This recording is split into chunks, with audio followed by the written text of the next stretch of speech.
nasharaho kuratara movement no kuzo movement no mutama gumwe omubukonje bye kibina cyane upe bihindukire harimo twira chairman we kibina bwashema municipality kandi obira kwa serebendera yo bwa kansala district registrar na wabira kwa serebendera obiya makuru hamuna nabandi kuye kigendera kitu no kugira ngo shema municipality etuyere nezwara yero kandi ito kituriyon turwana naco no kugira ngo abaye baragakara yitu yayero ya NRM kurebuka ngo bahutoka umutima murungi kandi bayegita team yo kurondera president Museveni na Karuru na ba flag bearers mbona shahidi kwihira amukuru w'ibintu byangambiremo tukaganiramo nasharaho ku rw'umwe UP kwiza umukibina cya president Museveni murondera Karuru tureta abo opposition okwiyaho aba bana bona ninga shibanywa bitweka tutwiro muyero cyo tubire twagire okurukanusubwa kugira ngo tuhabe mwen turiyo tugarra abanywani bitu bakuru bitu barumuna bitu kugira ngo tugaruke muyere itwakuriremo etworire ahabwe birunji byaye byetukizeho tutakagitera hansi kandi yatukizo mu rugendo runji abamwe mbakira kugira ngo iminyeto ne ghettos teams neza opposition tukokukiri shema twenda kutebekana abo kweyegesana tukakwata umuhanda gumwe kwa NRM tenzigaraka munupu abgacha akugira ngo NRM ndebe ibintu byona birembiza muzamustari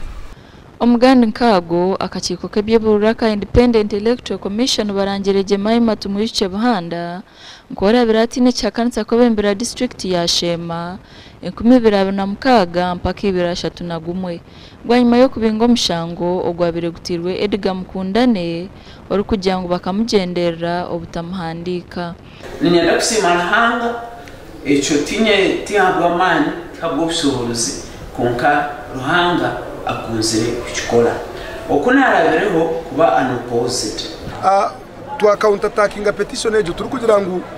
on one ground that omuntu arikwenda kwiza to equity you must come with clean hands turi kubaza kwiza commission ngunoronda commission ekuyambe ekwere omu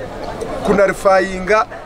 okwesimba kwawe kandi signatures z'abantu nini numbers ozitungire fraudulently abo kubaka basubmitingire to electoral commission ari munani numbers zimwe zibera submitingire ziza abantu bakira ezimwe ziza bakazi ziramazina gabashije so when we got these papers to challenging this kugira ngo it was not right omuntu kuraninga to the electoral commission oine fake and invalid documents as a stand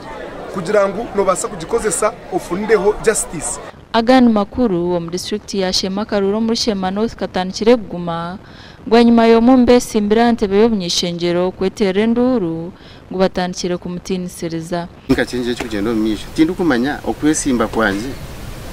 kikayete nekizubu okujutikanye simba bonanye nkorra abantu nekintu kibecho kumke kindu kureba bihanaye simba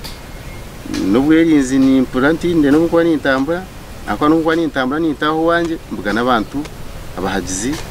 ba opponent wanje bakuntiresereze Julius Ndagire oyisimbira bwa MP Shema North najya kubaremerwa kumbuzaho batandiye kuteganisa bamutirireho mukono abansayiningire babaretera sente nyingi munonga bakugira ngo banyehakane bazom isi bagire ngo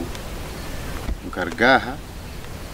nibe ndangamuntu zabo nabasayiningiro batakukimanya kandi ikintu kutekateka ngo icyo tikabasika ko umuntu yayisayiningire hariya